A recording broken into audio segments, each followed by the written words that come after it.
Assalamualaikum warahmatullahi wabarakatuh. Halo teman-teman Sobat UT, sebelum memulai belajar di video ini, kalian bisa berdoa terlebih dahulu agar dimudahkan dalam memahami materi kali ini. Berdoa dipersilahkan. Setelah selesai, kalian bisa memulai menonton video, teks dan audio ini ya. Selamat belajar. Jangan lupa subscribe-nya karena gratis. 3, 2, 1. Kegiatan belajar 3. Norma kesusilaan. Bagaikan sebuah pagar, norma kesusilaan membatasi perilaku individu masyarakat agar tidak melampaui batas kesusilaan sebagai tindakan asusila. Fungsi kontrol dari adanya pelanggaran terhadap norma kesusilaan sebagaimana digariskan dalam politik hukum nasional secara sosiologis memang terletak di tangan masyarakat sebagai korban dari tindak pidana kesusilaan, namun secara yuridis terdapat pada kekuasaan yudisial. Kata dasar dari kesusilaan adalah kata susila yang artinya dimuat sebagai berikut. 1. Baik budi bahasanya, beradab, sopan, tertib. 2. Adat istiadat yang baik, sopan santun, kesopanan, keadaban. 3. Pengetahuan tentang adat. Norma kesusilaan menjadi ukuran yang penting dalam menilai tindakan memenuhi kriteria kesusilaan, tindakan susila ataukah tindakan tidak memenuhi kriteria kesusilaan, tindakan asusila. Selain pemaknaan norma kesusilaan yang begitu berbeda-beda, pemahaman akan sejauh mana norma kesusilaan itu berlaku juga mengalami perkembangan dari waktu ke waktu.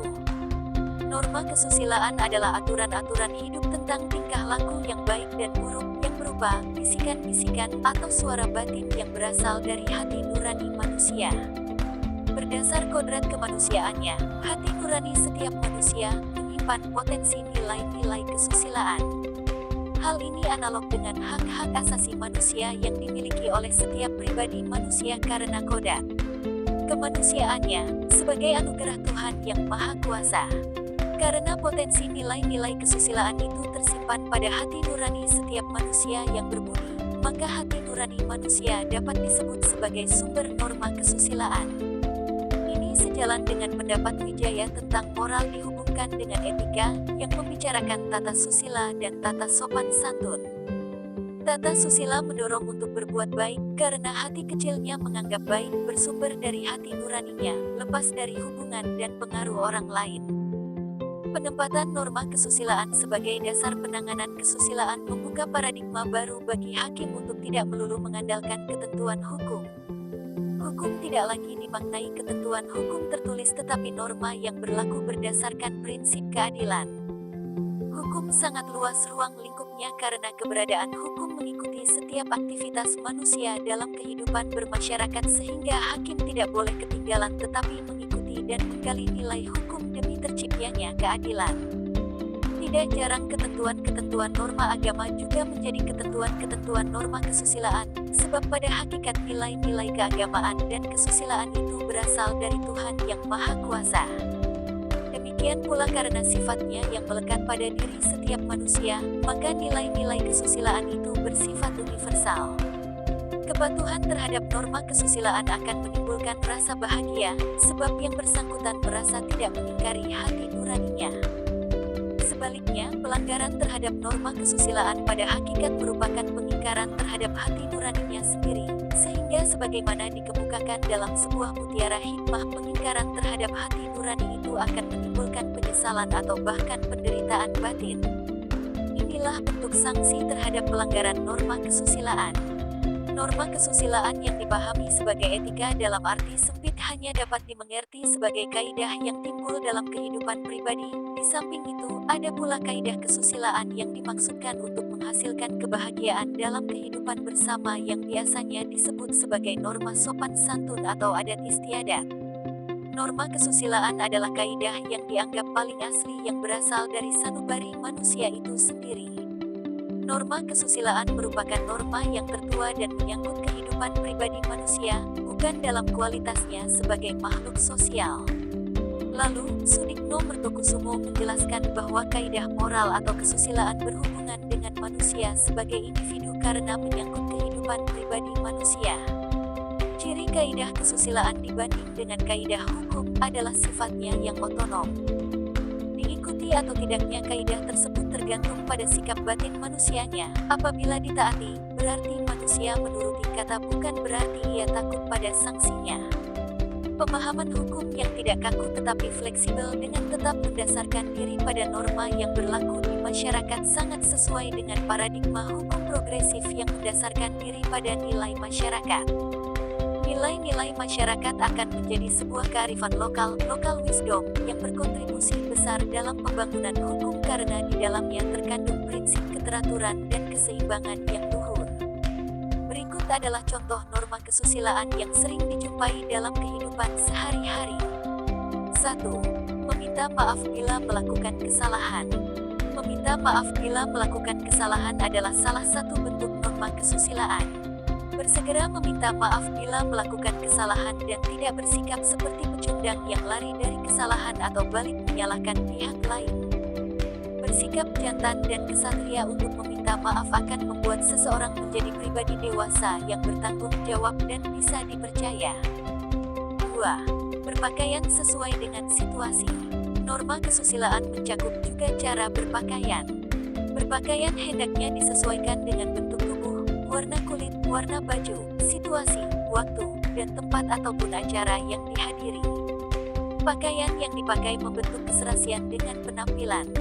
Berpakaian secara sembarangan akan menjadi pusat perhatian atau keanehan dalam pergaulan. 3. Menghormati orang yang lebih tua dan menghargai yang muda. Norma kesusilaan hendaknya dihadirkan dalam tata cara pergaulan.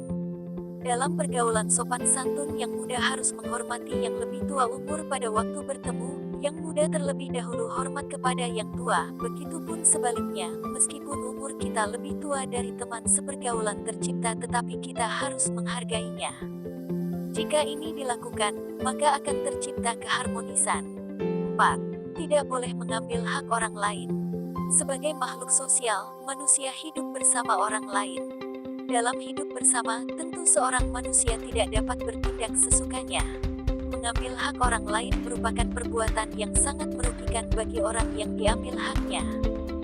Namun, terjadinya sebuah perkara kesusilaan tidak menunjukkan adanya perubahan norma kesusilaan yang dianut sebuah masyarakat, sebaliknya merupakan tanda keteraturan sejati dari norma kesusilaan. Tahap penanganan perkara kesusilaan menjadi batu uji sejauh mana norma kesusilaan dijadikan standar penilaian. Pendekatan inilah yang disebut sebagai Chaos Theory of Law, yang memandang ketidakteraturan, terjadinya kejahatan kesusilaan, sebagai bagian kecil dari sebuah sistem yang teratur secara holistik. Pemahaman Chaos Theory of Law tersebut ternyata memiliki titik temu dengan konsep penemuan hukum progresif. Pemahaman hukum dilihat sebagai sarana bagi tercapainya kebutuhan manusia yang terus-menerus bergerak dalam kestabilan. Sacipto Rahajo menegaskan, sistem hukum haruslah sistem yang logis, tetap dan bersifat tertutup yang diperoleh atas dasar logika tanpa dan bersifat tertutup yang diperoleh atas dasar logika tanpa mempertimbangkan aspek sosial, politik, moral maupun etik. Ahmad Rifai menegaskan kajian hukum progresif menempatkan manusia sebagai sentralitas utama dan mengandung moralitas kemanusiaan. Progresivitas dari sebuah pemikiran hukum dapat dilihat dari kemauan diri penegak hukum untuk membuka diri pada kemauan masyarakat yang tercermin dalam nilai-nilai kesusilaan yang hidup dan berkembang secara unik di tiap masyarakat. Pemahaman arti penting nilai kesusilaan sebagaimana tercermin dalam norma kesusilaan tidak dapat dimiliki oleh hakim secara otomatis.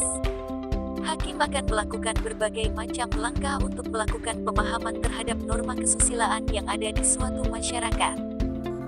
Terkait ukuran penting dalam pemenuhan tidak memenuhi kriteria kesusilaan, dalam ketentuan pidana yang diatur dalam Kitab Undang-Undang Hukum Pidana dengan sengaja telah dibentuk oleh pembentuk undang-undang dengan maksud untuk memberikan perlindungan terhadap tindakan-tindakan asusila atau ontrute handelingen dan terhadap perilaku-perilaku baik dalam bentuk kata-kata maupun dalam bentuk perbuatan-perbuatan yang menyinggung rasa susila karena bertentangan dengan pandangan orang tentang keputusan-keputusan di bidang kehidupan seksual, baik ditinjau dari segi pandangan masyarakat setempat di mana kata-kata itu telah diucapkan, tahu di mana perbuatan itu telah dilakukan, maupun ditinjau dari segi kebiasaan masyarakat setempat dalam menjalankan kehidupan seksual mereka.